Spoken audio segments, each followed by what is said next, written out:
The government has dropped two of its election promises relating to the national broadband network, saying its scheme will now cost around $12 billion more than originally pledged, and that its plan to deliver all households download speeds of 25 megabits per second by 2016 isn't achievable.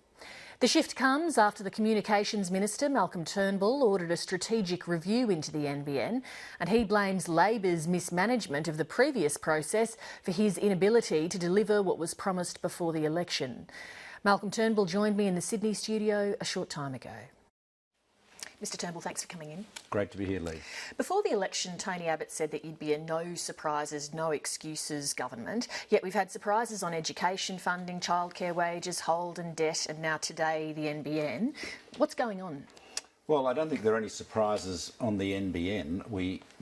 The most important promise that we made about the NBN was that we would tell the truth about it.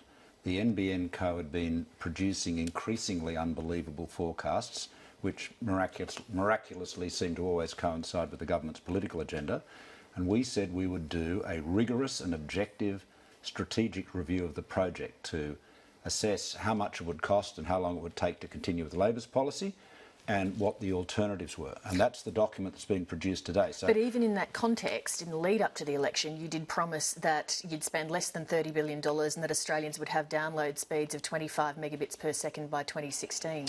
I think let's be quite clear about this. We said we prepared a very detailed policy which we put a very big caveat on, and we said that we did not have access to the internal financials of the NBN Co. We were relying on what the government had published, and we couldn't really vouch for that. So we had all the limitations of being on the outside looking in. And we did a good job with that, but we always knew that everything would have to be looked at afresh in an objective assessment.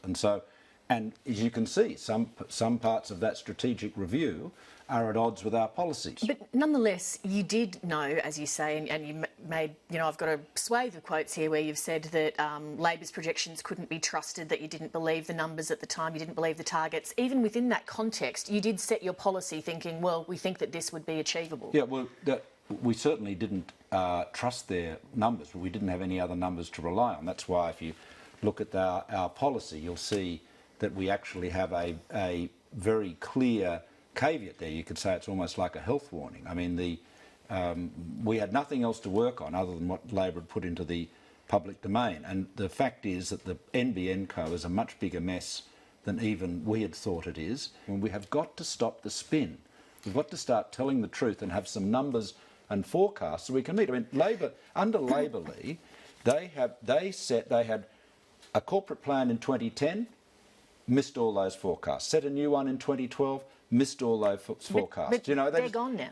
Yeah, no, precisely. And that's why we've got to have a new era. And the new era is one of telling the truth and getting the right, rebooting the NBN. It's really a new era for the NBN where the people who work at the NBN will not have to feel that they have got to say whatever the minister wants to hear. But that's one thing to say when you're at the start of the job, but it might be a little bit harder when you're getting down the track and they are telling you things you don't want to hear, because isn't it the some of the things they told me today said that our goal of getting everyone on 25 megs by 2016 was not achievable. They said our 2019 goal was achievable, but as I said in the House today, but there's a lot of there are disappointments in this for everybody. But it's the sort of project where it's just entirely feasible that you're going to have cost blowouts and target blowouts in the future. That's just the nature of this type of project. Yeah, well, that there is always that risk, but you've got to remember that the Labor Party was saying right up to the election. In fact, indeed in this studio when I was debating out in the Albanese,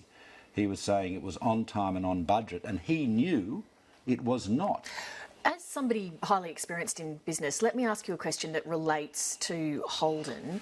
In this modern global economy, is it time for Australia to accept that we're never going to have a competitive edge in manufacturing and therefore transform our economic priorities accordingly?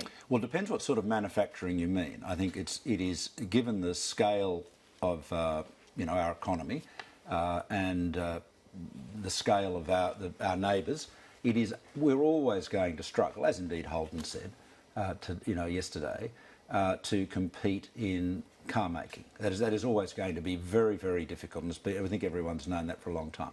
However, where we can be very competitive is in advanced manufacturing, in areas where there is a very high level of skill and a very high level of technical sophistication.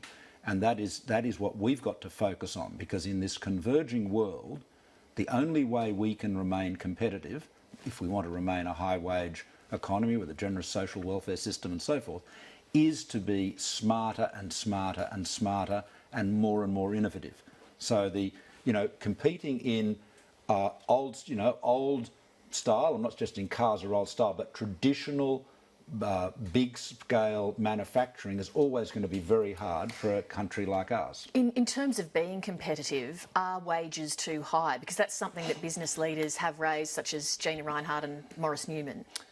Well, I was talking to some people today who were saying, for example, that the wages of auto workers in Japan are not significant, are comparable to Australia, but the big difference is they are immensely more productive. So I think the issue, wages no doubt are an issue, and the high dollar is an issue, but a critical thing is productivity, and of course productivity is no doubt impacted by lack of scale. Are Australian workers lazy? Are the work practices not as efficient? Like, what's the issue when Japanese workers Look, I'm not an expert on the car industry. I mean, Ian McFarlane would no doubt have a very keen insight into this, but I think you can be a high-wage economy and be a very successful manufacturing country. Germany is a very good example of that. But you've got to be super productive, super efficient, and super innovative. You've got to be at the cutting edge. You're not, you cannot sit on your laurels and expect to compete with lower wage economies, particularly if they've got large scale, and of course they're able to adopt technology so quickly. So, a modern car plant in Thailand would be just as advanced, probably more advanced, than a car plant in Australia. So you can't assume that the countries that we always regarded as developing are going to be less sophisticated than us. Malcolm Turnbull, thanks very much. Thank you.